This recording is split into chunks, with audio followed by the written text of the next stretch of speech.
Hello बच्चों, आज हम लोग शारीरिक शिक्षा की क्लास में फर्स्ट चैप्टर भारत में शारीरिक शिक्षा का स्वरूप एवं विकास के बारे में पढ़ेंगे। तो सबसे पहले उस पर देखेंगे कि शारीरिक शिक्षा का अर्थ क्या है, इसकी आवश्यकता क्यों है। तो आइए देखें।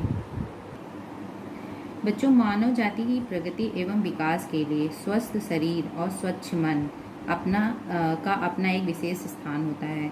संसार के सभी प्राणियों द्वारा स्वस्थ शरीर और मन की शांति के लिए शारीरिक शिक्षा एक ऐसा साधन व विकल्प है जिसे सभी ने अपनाया और सराहा है। शारीरिक शिक्षा का अर्थ क्या है?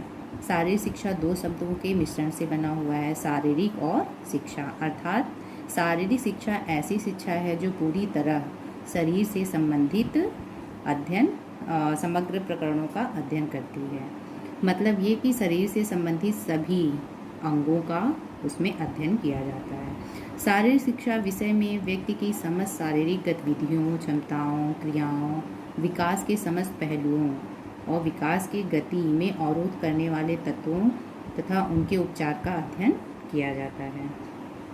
शिक्षा मंत्रालय की एक रिपोर्ट के अनुसार शारीरिक शिक्षा एक ऐसी शिक्षा है जो बालक को संपूर्ण व्यक्तित्व के विकास हेतु विभिन्न क्रियाओं द्वारा शरीर, मन तथा आत्मा को पूर्णता की ओर बढ़ाती है। शारीरिक शिक्षा की आवश्यकता। शारीरिक शिक्षा विद्यार्थियों के सर्वांगीण विकास के लिए आवश्यक शिक्षा है। शारीरिक शिक्षा द्वारा विद्यार्थियों के शारीरिक अंगों का सर्वांगीण विकास किया जाता है। शारीरिक शिक्षा के द्वारा विद्यार्थियों का शारीरिक स्वास्थ्य से संबंधित ज्ञान प्रदान कर उन्हें नियमित स्वास्थ्य के लिए सजग और क्रियाशील बनाती है और हमारे देश को स्वस्थ नागरिक प्रदान करती है। शारीरिक शिक्षा का ज्ञान बालकों को एक स्वस्थ नागरिकता का निर्माण करने में अहम भूमिका निभाती है। शारीरिक शिक्षा की आवश्यकता बच्चों शारीरिक, मानसिक और बौद्धिक, चारित्रिक, नैतिक विकास के लिए जरूरी है। अब देखेंगे कि भारत में खेल एवं शारीरिक शिक्षा का विकास कैसे हुआ। भारत में शारीरिक शिक्षा एवं खेलों के विकास का इतिहास अति प्राचीन है। मतलब यह हड़प्पा काल के अवशेषों से भी पता चलता है कि उस समय के लोग की तैराकी कला में दक्ष थे। महाभारत से भी पता चलता है कि उस समय विभिन्न प्रकार के खेलों, कसरतों, व्यायामों आदि का प्रचार था। कौटिल्य के अर्थशास्त्र से प्राचीन ग्रंथों में प्राचीन भारत में प्रचलित अन्य खेलों का पता चलता है। आधुनिक काल में महाराष्ट्र, उत्तर प्रदेश, पंजाब आदि राज्यों में खेलों के शारीरिक विकास का भरपूर विकास हुआ है और वर्तमान में संपूर्ण देश शारीरिक शिक्षा और खेल कूद से सराबोर हो चुका है। बच्चों, अब जानेंगे कि शारीरिक शिक्षा का क्षेत्र क्या है।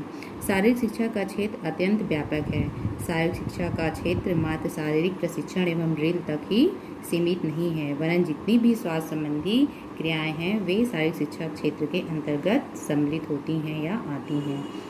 शारीरिक शिक्षा के क्षेत्र में निम्नलिखित कार्यक्रमों को शामिल किया जाता है, जैसे खेल कूद संबंधी क्रियाएं। खेल के क्षेत्र में 3 प्रकार के खेल होते हैं।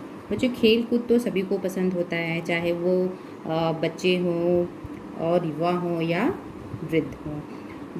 खेल जो है 3 प्रकार से हो सकते हैं, व्यक्तिगत खेल और दलीय खेल, तालबद्ध खेल। तालबद्ध खेल का मतलब है एरोबिक व्यायाम, जिम्नास्टिक, लोकगीत एवं लोक नृत्य। दूसरा है कि सुधारात्मक शारीरिक क्रियाएं। तो इसमें सुधार या उपचारात्मक क्रियाओं का आयोजन किया जाता है। इसमें शारीरिक दोषों का उपचार किया जाता है। जैसे शारीरिक दोषों में जैसे चपटे पैर, टेढ़े पैर या आगे निकली हुई छाती, झुकी कमर, झुके कंधे आदि।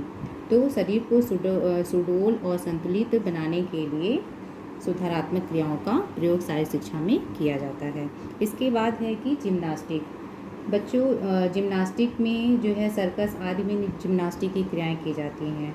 इससे शरीर की सुडौलता और लचकता बनती है। ठीक है। इसके बाद है आत्मरक्षात्मक क्रियाएं, जिसके अंतर्गत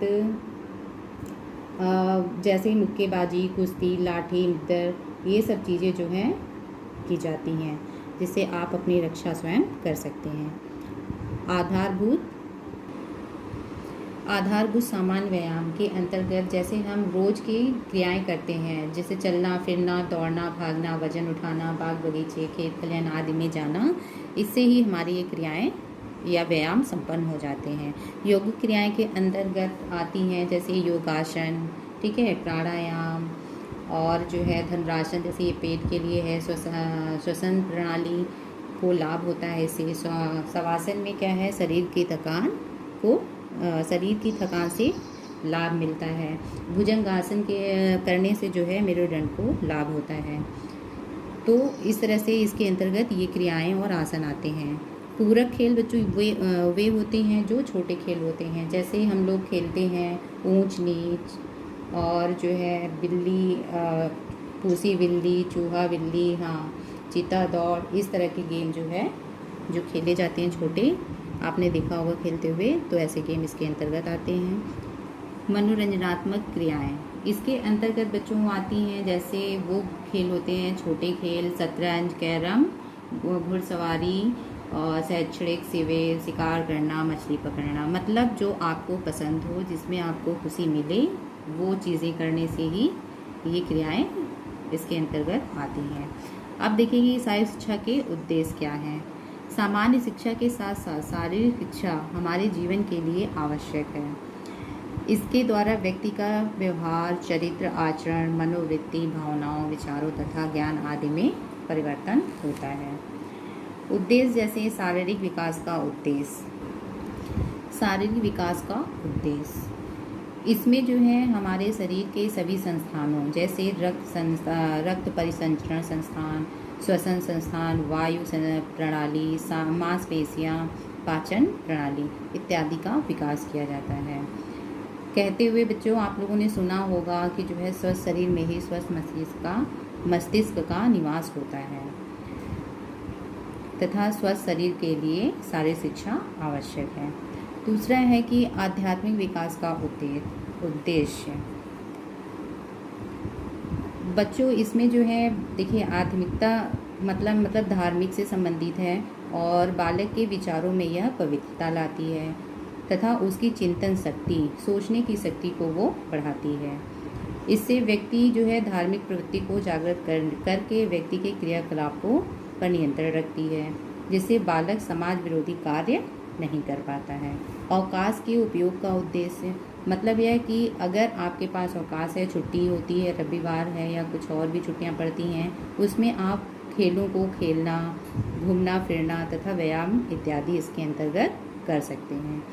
चरित्र निर्माण एवं मानसिक विकास का उद्देश्य सामाजिक जीवन तथा धार्मिक जीवन में व्यक्ति को चरित्रवान होना आवश्यक है। व्यक्ति के निर्माण में शारीरिक शिक्षा सर्वाधिक योगदान देती है और मानव को मानव बनाकर रहना सिखाती है, ठीक है। इसलिए व्यक्ति का चरित्र ऊंचा होना चाहिए। नागरिकता का विकास, नागरिकता के विकास का उद्देश्य इसके अंतर्गत जो है राष्ट्रीय भावना का विकास किया जाता है। साथ ही नागरिकों के सर्वांगीण विकास के द्वारा देश के लिए प्रगतिशील बनाने को प्रेरित किया जाता है। ज्ञान एवं बौद्धिक विकास का उद्देश्य बच्चों, जो बुद्धिमान व्यक्ति होता है या पुरुष महिला जो भी है, उसका सभी जगह सम्मान होता है। शारीरिक शिक्षा विषय के ज्ञान द्वारा विभिन्न देश और उसकी भौगोलिक रचना, वहाँ की जनजीवन के स्वास्थ्य के आधारों पर के अंतर्गत उसका ज्ञान प्राप्त होता है।